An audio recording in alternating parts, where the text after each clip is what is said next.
Real Country 1430 AM and 1073 FM WRDN.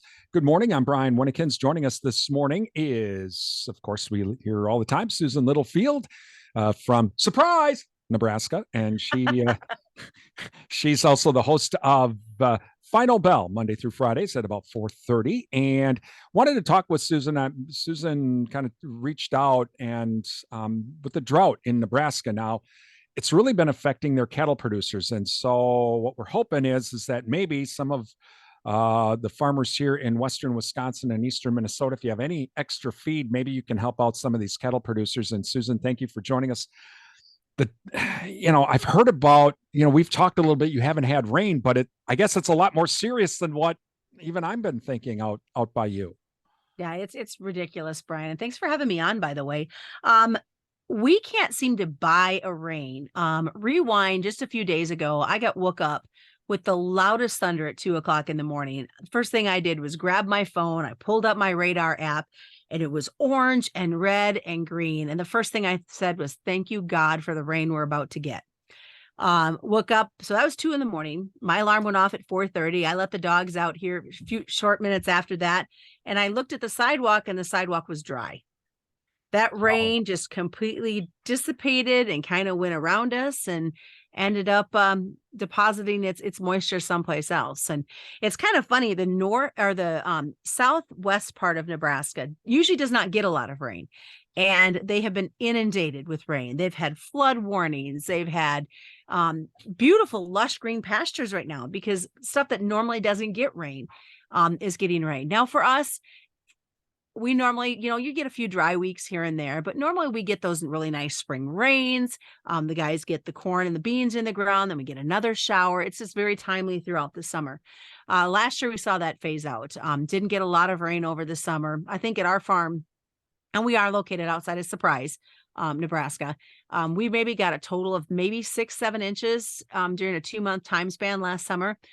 But what's the problem is this year is our subsoil moisture has been completely depleted. Our pastures were able, with rotational grazing, we were able to keep livestock going because we had that subsoil moisture last year. And it dawned on me when the month of June hit us, we have been consecutively feeding hay since last June of 22. So for 12 months, we have been feeding hay. We normally, for our cattle, our sheep, and our dairy goats, we usually start feeding hay, usually October.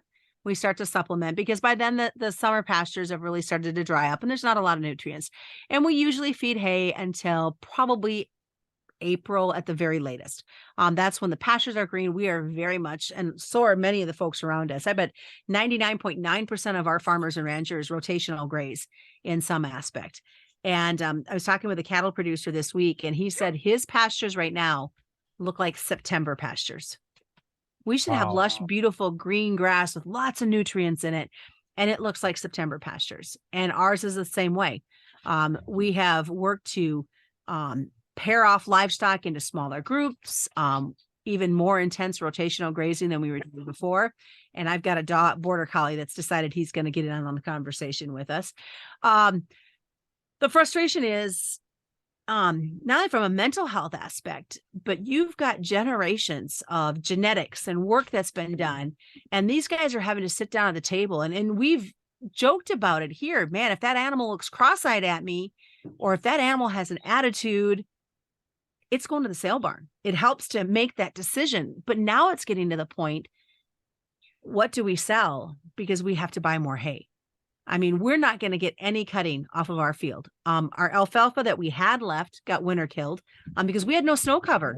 While you guys were getting snow like crazy, we weren't getting anything. I didn't even have to shovel my sidewalk once. Wow.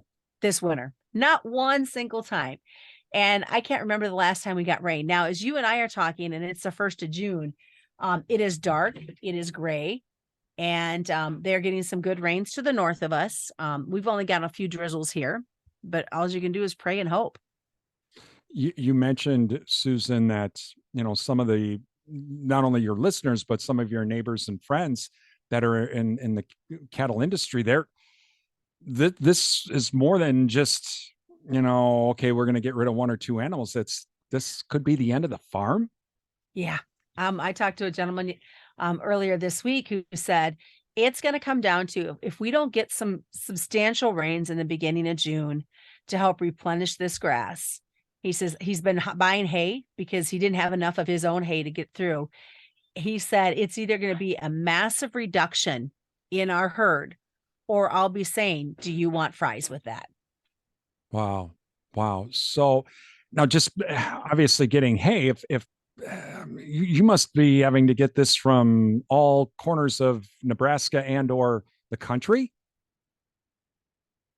Yeah, we are. We're fortunate that the guy that we buy hay from irrigates his alfalfa, so that's a benefit. But every time that semi pulls in with round bales, I jokingly say it's you can see the money kind of floating away, money that we would be reinvesting in our operation. Mike and I have looked at new handling equipment and that kind of stuff. That's all going to get put on the back burner because it's feed the livestock first. I'll repair the fence again and go from there. So it's been a lot. It's been frustrating. Talking with Susan Littlefield. She's the host of Final Bell here on WRDN, Monday through Friday at about 4:30. About the situation going on in her portion of Nebraska with the extremely dry weather. So, Susan, for farmers here in Western Wisconsin and Eastern Minnesota that potentially may have some extra hay or other types of extra corn potentially, but primarily hay, is there a way that it potentially they could help? Are there groups in Nebraska trying to organize something to maybe get some hay down to you to yourself and to really the farmers that are experiencing all of this? Yeah, we're very fortunate. Nebraska Department of Agriculture has what they call a hay hotline. So if you go to the Nebraska Department of Agriculture's website, you'll find the information on the hay hotline and how you can get listed hay that you have available for sale. We've had guys that say we just want to donate. People have been there for us when we've needed it. Now it's our time to pay it forward. But farmers are willing to pay the trucking, pay what they need to get the hay to feed their livestock, because nobody wants to have to make that horrible decision about what's going to be gone and what's going to, be able to survive this drought. Also, our Nebraska Farm Bureau has got an amazing website with information because, yeah, you need the hay, you need the stuff that's going on with this disaster of a drought, but then you get that moment, I guess, Brian, is what I'm trying to say, where it hits, it hurts. And I'm not talking financially hurting because we all know that's part of agriculture. We have financial hurts, we have financial goods, but it's the mental aspect of it that is really weighing heavily. It weighs heavily on my mind as I talk to these farmers, as I talk to these ranchers, and I can say I get it because I'm living it right now as well. But our Nebraska Farm Bureau has got a great list about, what do I do if I'm feeling overwhelmed? Who do I need to call? What do I need to do about livestock if I lose livestock because it's dry? We know a couple feedlots that have unexpectedly just had steers up and die. It's been so dry that they're talking respiratory concerns from dust. And it's like when you get caught in dust and you blow your nose and all that crap comes out. The same things are happening to our livestock. It doesn't matter if it's cattle, sheep, dairy goats, meat goats, it's there and it's happening. So the website's got lots of great information, but it's sometimes we put ourselves on the back burner and we can't do that. And that is my biggest fear, is I'm going to have to do a story about an amazing farmer or an amazing rancher that it just got to the point they couldn't take it anymore. And we're really bad about sharing our feelings. It's easy just to say, oh, everything's great, I'm so happy. Joe got rain 3 miles from us and he got 1.5 inches, and I only got 10 hundredths, but by God, I'm happy for that 10 hundredths. I'm calling a BS on that one because, internally you're like, dang it, why did we lose out on that rain lottery once again? Yeah, you bet. Well, But again, you got to talk. Well, and I will say personally, from farm broadcasters need to talk too. So don't take don't I remember with the pandemic there were when I'm reading milk prices at $9 and reading about milk being dumped. Yeah, it there were a couple of times when I turned that microphone off, I started to cry because I knew what was going to happen, what this meant for my listeners, and some of them I'm very, very close to. So farm broadcasters need to also take a step back as well. So, Yeah. you need to take care of yourself as well, along with the farm. But again, that's the Nebraska Department of Agriculture farmers. You can visit their website. They have it's the hay hotline, or it's the hay. Yep.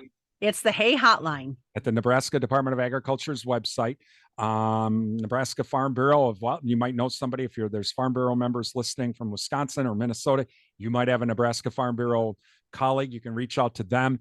Let's see if we can help out our friends and neighbors to our south, who are still experiencing some pretty severe drought conditions as well. And obviously, if the pastures aren't any good, neither are the crop fields. So Oh yeah. we have to keep that in mind too. And we've got a lot of dry land. We've got a lot of irrigation, but it's those dry land farmers. It's really struggling. And I talked to a few that have said, we're going to have to walk away from this. And how do you have a conversation with your crop insurance adjuster to how do they look at this field, because there's nothing happening, and trying to adjust what you think it might have been when you're trying to compare. And, we had actually had a fire here 2 miles from me yesterday. They were out firing corn, which is not something I'm used to talking about. And for listeners who don't know what firing corn is, they literally go out with a flame and they fire the corn. It's an organic field, so that's how they control the weeds. Unfortunately, that's how field fires start.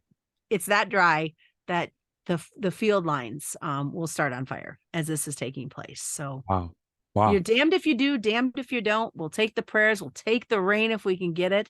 But the biggest thing is keep us all in your thoughts and prayers. But we have parts of the state that are getting plenty of rain. But our neighbors to the western part of Iowa, parts of Kansas as well, we can't forget about those 2 states. They're missing out on the rain as well. So again, let's keep, if farmers, if you have any type of extra hay or some type of feed and you can help out, again, go to the Nebraska Department of Agriculture's website, go to the hay hotline. You can also reach out to Nebraska Farm Bureau as well. Susan, let's hope you get some rain. I hope so. I'm going to do all I can.